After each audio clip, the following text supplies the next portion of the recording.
Hello, listeners. This is Janine and Kristen from Henrico CASA. You are listening to our podcast, Vigilant Voices. Living life every day. Hello, listeners. Thanks for joining us for another episode of Henrico CASA's Vigilant Voices podcast. We are happy to have you with us because we continue to believe that the more we know about the challenges facing children and families, the more effective we can be at ensuring no child faces additional abuse, neglect, or trauma. Yeah, and for us and our team at CASA, part of knowing is reading because everyone on our staff loves a good book, whether they're reading it or listening to it, whether it's nonfiction, fiction, biography, self-help. And all the other gazillion categories that are out there. Right. Part of reading is entertainment, right? But the other part that specifically applies to this podcast is our desire to be continuous learners. Exactly. So when we learn, and especially learning things different, we know better and then we can do better. Yes, we're always trying to do better, which makes me think of one of our CASA volunteers who is an avid reader, and he sends us book reports on what he reads, which we love. So one of his book reports last year was a review of What Happened to You, which is a collaboration between Dr. Bruce Perry and Oprah.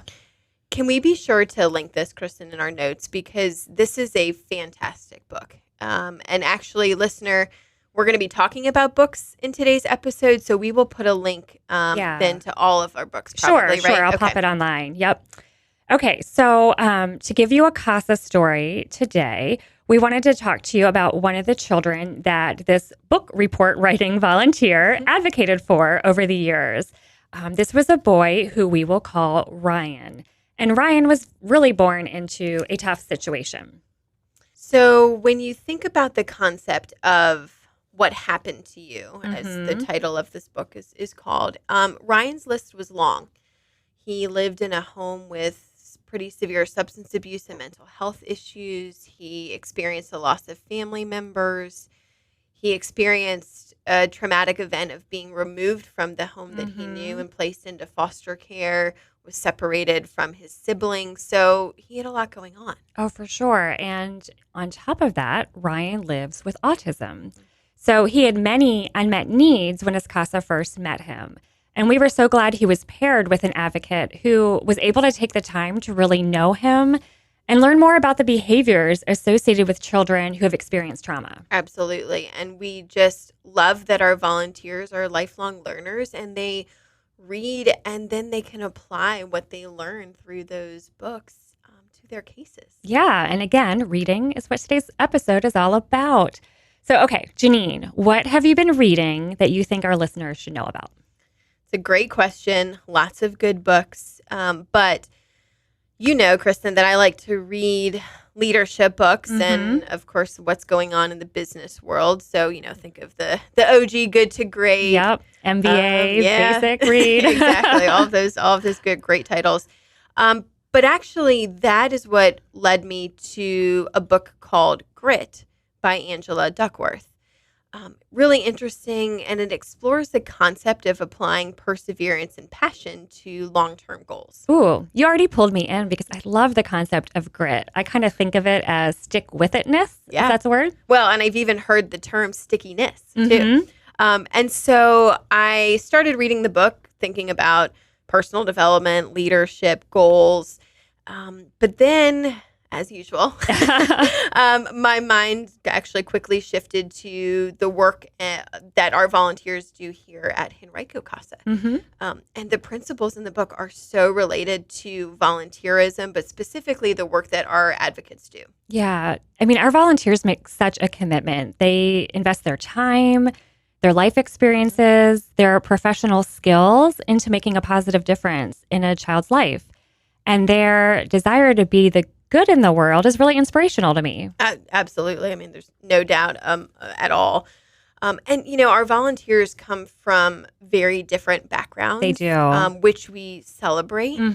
But we also see a lot of similarities and commonalities. And kind of those internal traits, right? Exactly. And so I see tenacity and perseverance and that desire to serve. That's why they're giving back. And so then the entire time I was reading this book, I couldn't stop thinking about these amazing people who volunteer their time, and then the way that they demonstrate the author's explanation and really, in some ways, definition of grit. Sure. I'm so glad you saw such a correlation there. I know the book lays out key components of this characteristic that you're calling grit. So walk us through them. All right. Always hoping that you'd ask me to share more. So within the book, there are really 5 components that really stood out to me that relates to our work, our volunteers, and frankly, really anyone committed to promoting the best interests of children, which is what we do. So the first is passion and purpose, which, having a passion fuels dedication and enthusiasm around a mission. Yeah, I can see that. When we go through training with, our CASA volunteers, it always feels so exciting. Like they've come to us with a passion for helping children, and through training them to be advocates, we're in essence giving them a purpose. It's their opportunity to act on the passion they brought to the table. Exactly. And that passion is contagious. And what they quickly learn, though, is besides the passion, they need perseverance. Yes. That's the second component of grit. And being a CASA volunteer sometimes involves facing challenges with a system, setbacks, roadblocks, obstacles. Yeah, and having grit allows them to persist while staying focused on the children that they're committing to serve. Yes, I love the saying, when the going gets tough, the tough get going. And our volunteers are so tough. Yes, they are. And, they also have a growth mindset, which is the third component of grit. I like that. Yep. And I'm constantly amazed, generally, at our volunteers, but how they also work diligently to improve their skills to become more effective in their advocacy. They do a ton of continuing education, which is required, but they embrace it. Yeah. Right? Yeah. But then they also show resilience, which is the fourth component of grit. Interesting, because we often talk about resilience in terms of the children we serve who experience trauma, and they've built resilience in response to that. I totally agree with you. And that's what really made me think a little bit differently in this case about resilience and the resilience that our volunteers do show every day. So they develop that ability to bounce back from setbacks, adapt to changing circumstances, move around and through complicated systems and roadblocks, but all the while they're maintaining that commitment to the children they so selflessly serve. Yeah. Okay. So that's passion, perseverance, growth mindset, and resilience. What was the fifth characteristic of grit that resonated with you? Long-term commitment. Ah, yes. And so grit also demands a long-term commitment to achieving meaningful goals. You can't just think you're going to do something right and magically. Amazing Yeah, it takes time. And being a CASA volunteer is definitely an illustration of that type of long-term commitment. It really is. And I'm so proud that our amazing volunteers commit to their role for many, many years, making a direct and meaningful and lasting impact on our community. Yeah. And, it's funny because the long-term nature of volunteering with CASA, and again, listener, just in case we haven't said it enough, that stands for Court-Appointed Special Advocate. But that long-term nature is often the biggest hesitation people have when they reach out to us wanting to get involved. But the funny thing is, it's also the biggest reward, because having that long-term relationship with a child is what makes the work so rewarding and impactful. It's a meaningful investment that you're making in someone's life, and there's a real opportunity for positive change, but that doesn't happen overnight. No, and there's also a lot of studies that showed there's great health benefits to volunteering and giving back. Yeah, definitely. All right, and so Kristen, that was kind of my book, and I want to hear about maybe a book recommendation you have for me or for us. But I do, because we're talking about CASA, want to give a little plug for some recruitment efforts. And so listeners, we are recruiting volunteers to join our fall training session, which will begin in September. And so we'll put a link to more information about that in our show notes. Definitely. And if you're listening on the first Tuesday in August, when this episode drops, there's actually an information session coming up on Thursday. So definitely check out our website. Cool. All right. So after the plug, tell us about a book that you're reading right now. Yeah. Okay. So I recently read Childhood Disrupted, which was written by Donna Jackson Nakazawa. I hope I'm saying your last name correctly, Donna. Um, but I discovered this book after I came across a quote by Donna, the author. She said, "The best thing we can do for the children we care for is to manage our own stuff. Adults who have resolved their own trauma help kids feel safe." There is so much truth in that statement. Oh my gosh, without a doubt. And when I saw the quote, it was actually on this little handout with a visual of many different paths we can pursue to healing. And so that whole kind of healing circle really intrigued me. And then I looked up her book. That's really interesting. I assume, based on just this real quick snippet that you've shared so far, that the book is about ACEs. And listener, in case you missed any of our previous episodes on ACEs, it stands for Adverse Childhood Experiences. Yes. Okay. And you're right. The book is definitely about ACEs. And I mean, you and I both have read a ton about ACEs over the years, right? There's so much data out there and material, and it's just fascinating. It's all about the way our experiences can actually change our brain and physical systems beyond our brain. It just blows my mind. Yeah, mine too. It's a really interesting correlation. Yeah, but this book was different because it wasn't like all the facts and data. It was much more personal. So it was full of stories of adults who were, as an adult trying to identify medical diagnoses and learning that their conditions were really rooted all the way back in their childhoods, back when they endured adverse experiences that were just too much for their little bodies and brains to process. Right. And so for me, this book, the stories really brought the data that I've known about to life. Wow, that's amazing. I'm definitely intrigued. So I saw the cover of the book. I haven't read it. But I noticed that the tagline is how your biography becomes your biology and how you can heal. So did it speak to some of that healing? Oh, it did. And seriously, that's another reason why I love this book, because so often when you read about ACEs, there's, data and an explanation of the connection between childhood trauma and adult health issues.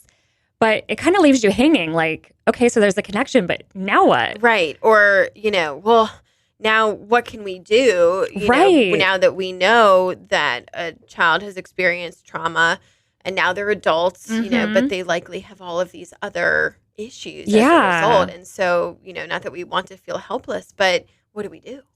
Right. Well, this book definitely does not leave you feeling helpless. Oh, good. Yeah. The whole premise is that there should be no fear or hopelessness in knowing you may have had a number of adverse childhood experiences, and that may mean you're more likely to experience certain challenges as an adult. Or potentially you're not, because they're not necessarily a given, right? Yeah. But either way, there's definitely freedom in knowing, because then you can be aware and you can seek help for healing. And there's so many ways to move forward towards healing on your own or with professional help. In this book, I actually counted 31 actionable suggestions that the author had. Oh, that's amazing. Yeah. I always love when there's like tangible ideas, next steps offered for healing, or just takeaways that we can actually do. Right. Yeah. And I'll just point out, the other thing that really stood out to me from this book was that studies show that children who have experienced these traumatic events that we're always talking about, like, losing a parent, they don't necessarily have more negative moods or emotions than their peers. They do, however, lack positive feelings to kind of counterbalance those negatives. Can you explain that like a little bit more? Yeah, I can. And I'm probably going to butcher this because it's a little confusing now that I'm trying to explain it. But the study looked at, I think it was 40 mood words, and found that all kids experience the same negative moods. But the difference for kids with traumatic backgrounds is that what their peers maybe thought of as positive actually brings a flood of negative emotions to them. Okay, so let me give you an example. Like being, in an affectionate mood. A child with a safe, secure childhood feels positive emotions with that. Like they love affection. They want to be hugged, touched, cuddled. But a child with a traumatic background may feel negative emotions related to affection. Again, I'm probably butchering this a little bit, but does that make sense? Yeah, I think actually it does. It's almost like the scales are tipped more heavily to the negatives for kids with those adverse experiences. Right. And like Ryan in our CASA story today, early in his childhood, he didn't have many positive experiences balancing out the really extreme negatives. But his CASA was able to speak up for his needs and help turn things around. Ryan ended up actually being separated from his sibling, which is always sad. But he was able to be placed with a foster parent who is specifically skilled at caring for children with disabilities.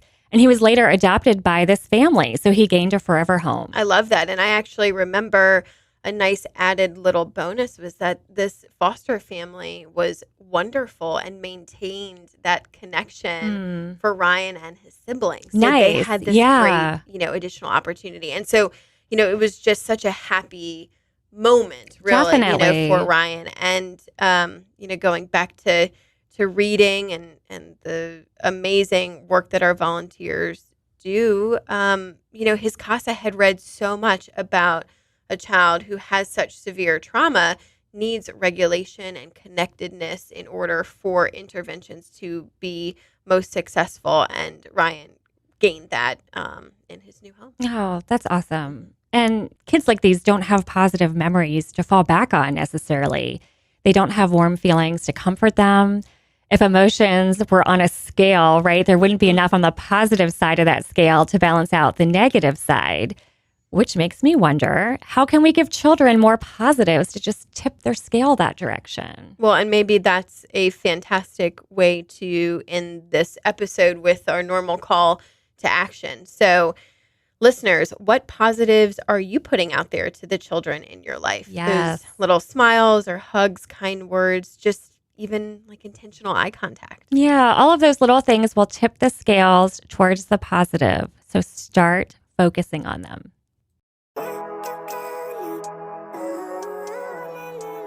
Thank you for listening to Vigilant Voices, Henrico CASA's new podcast. We have a vision for all children to live in safe, healthy homes. You can help us make that happen. Tell a friend about our podcast and find us on social media. I believe in the better days.